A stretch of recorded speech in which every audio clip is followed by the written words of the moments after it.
Hey, everybody, welcome back. And, it's been an interesting week.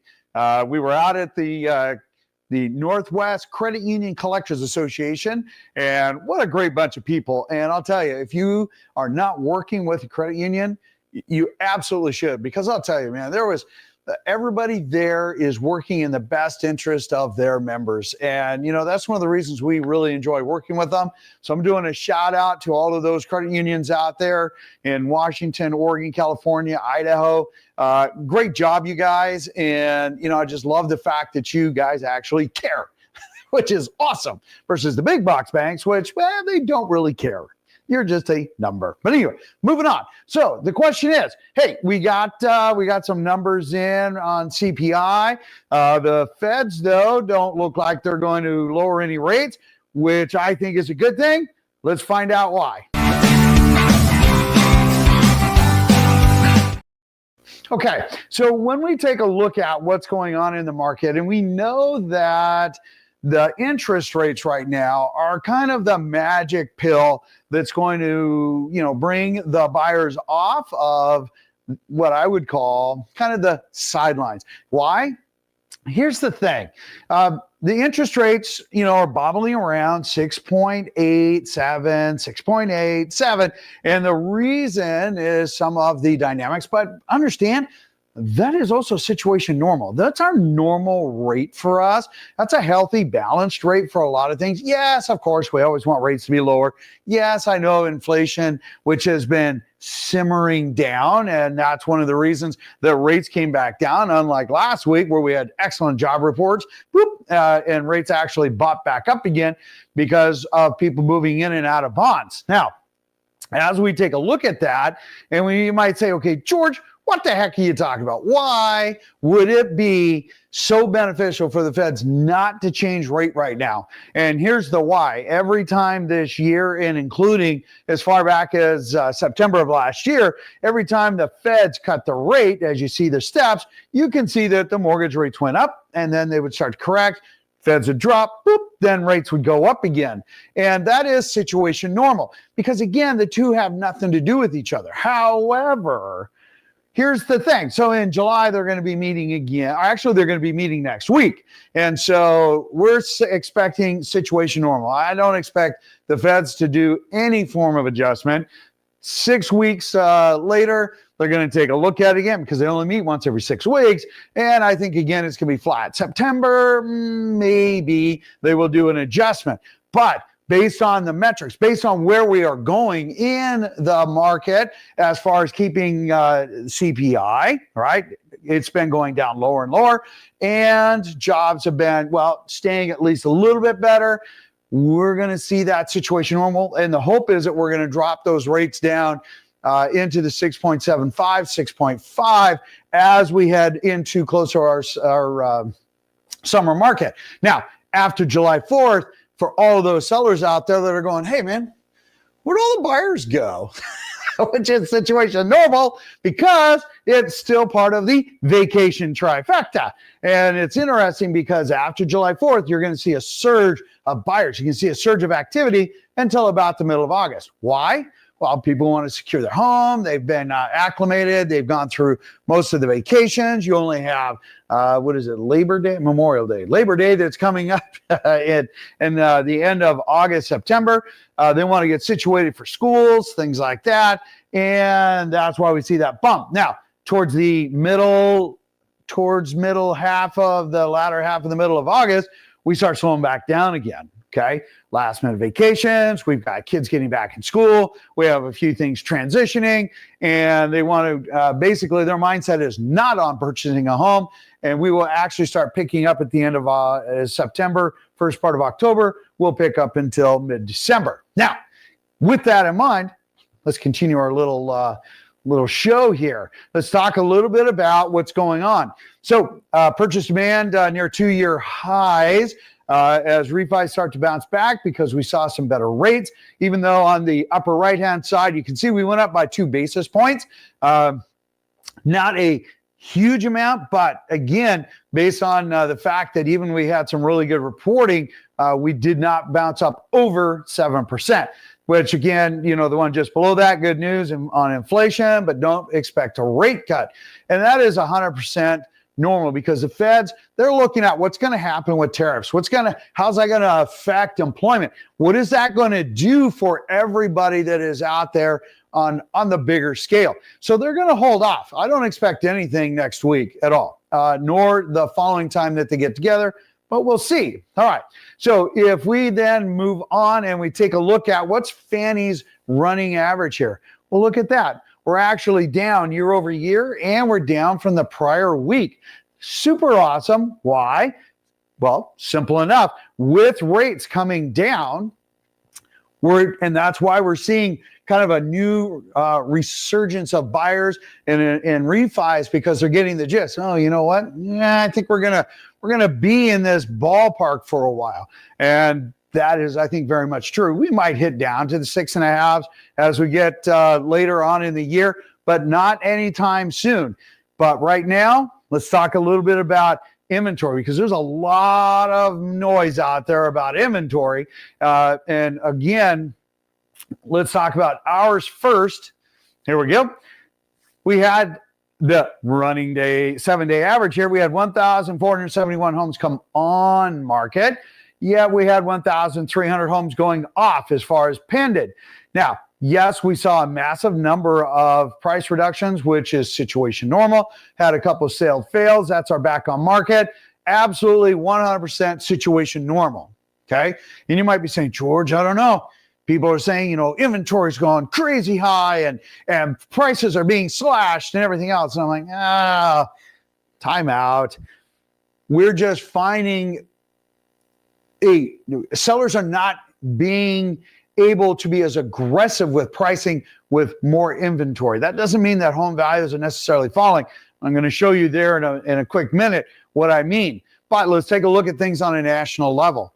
When we look at this on a national level, you can see the highlighted yellow. That's us, right? And yes, we are higher than, go figure, 2020, 2021, and 2022. Why? Super simple.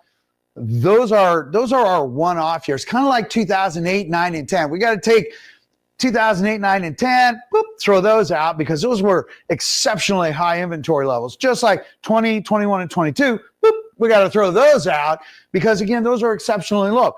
Very, very unique situations.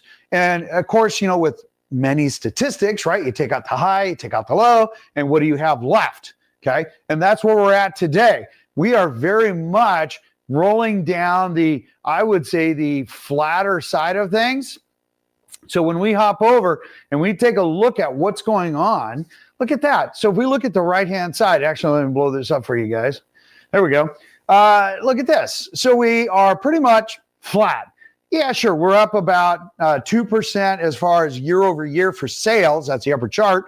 And then we're up about 2.5% when we talk about the, more pended homes than we had last year. Okay, so that's positive, but that's pretty flat because as you can see from the numbers there, 25,626, 25,150, you're only talking what, 400 and some odd, 500 home, 475 home difference. Pretty small potatoes. Even when we take a look down below, look, we had 426 homes come on market over what we had last year. Funny enough, we had 438 homes that went pended. And as you can see from this chart, we're actually, every home that we add, we're taking one off. Okay. Well, I call that more a balanced market. It's not leaning more towards the sellers, more towards the buyers. We are smack dab in the middle. We still see multiple offers on well-priced homes. Sometimes a market will have greater or lesser demand, especially if we have new construction in the area, because they're able to offer more incentives as buyers hit the sidelines and continue waiting because they're afraid of rate or maybe just qualification. Whereas builder incentives, they're able to get a 2-1 buy down and typically a better long-term rate in the end with new construction. But there's the trade-offs. You end up spending more. You don't get maybe as a good of an area as that you want. So there's those trade-offs that people are looking for. And in fact, new construction actually did much better as we take a look at, in fact, let me just pull those guys up here. Actually, before we do that, let's talk about price. Remember I said, hey, price is actually, heading in an upward trend. Center chart year over year, we're up $4,000 from where we were at last week as far as the average sold price. Year to date, we're up $2,000. You know what that means? It's flat. Very flat. But we're not going down. We're just kind of riding the wave, just staying the course. Nothing super exciting either way, which some people might say, well, George, if you're not going up, you're going backwards. Sometimes, but on this scale, all things considered, we're doing better in some of the other areas. In fact, our foreclosure rates, we are third or fourth from the bottom, which is excellent because you want to be the bottom.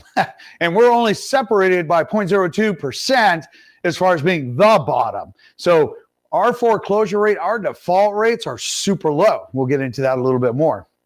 So as we head over into new construction here, and we take a look at what is going on, hey, listen, they've actually been doing a pretty good job, all things considered. So when we look at this year to date, the upper chart, look, we're 511 more homes on market than what we were at last year at this time. Okay, a little bit there's fewer newer homes on market, only by a few 100,000, but our solds are off about 441 homes year to date. That's about 74 homes per month. Now, when we look at it that way, it doesn't seem like that's any crazy number. The thing of it is, they are offering a few more incentives, which really at the end of the day, the new construction, even though they're getting their sales numbers up, what they need to, they're still kind of lagging behind. Now, granted, this is 3/4 of Washington State, and new construction has been lagging quite a bit. And a lot of that, price. Price has a huge factor on this one. And that's something to keep in mind because they get that 10% premium. Smaller lots, sure, it's new, but people would like to have a little more space. Updated, remodeled homes can be just as inviting, but you don't have to drive as far for a lot of folks that are having to come back to work. All right, so if we pop over and we start taking a look at what is our year-over-year price, what are we looking at there? What are we looking at as far as list price to sales price compared to last year? Are we still seeing an upward trend or are we sinking down? Well, funny enough, here we go. So we're actually up year-over-year 14%, at least for the month of June so far, and we're up 2.9% year-over-year. And so again, they're just edging up ever so little, nothing earth-shattering at all. In fact, that's pretty nominal. We would expect something a little bit better. In fact, last year we had hoped to see about a 4.5% appreciation this year with new construction, and we're just not quite there. We're about half that at around 2%. So again, still very much flat and nothing super exciting at all. Now, when we talk about REOs, here's the funny thing. So as you can see, again, we really don't have much of anything in the REO world. As you can see, there are not very many homes at all. And when we take a look at it, keeping perspective, you can see that we are actually quite low. Even where we were prior to 2007, our numbers are super low. And that is consistent with what we're seeing with all the other metrics. Again, here we are. We're, basically the bottom of the list here, and not the bottom, but we're fourth from the bottom. This is not a complete list. And here's the funny thing, even on a national level, all of our rates are quite low. So when we take a look at what's going on numbers wise, hey, look at this. Even year to date and month over month, our numbers are super, super tiny. Sure, we could say that pendants are up in foreclosures by 75%. That's only 6 homes.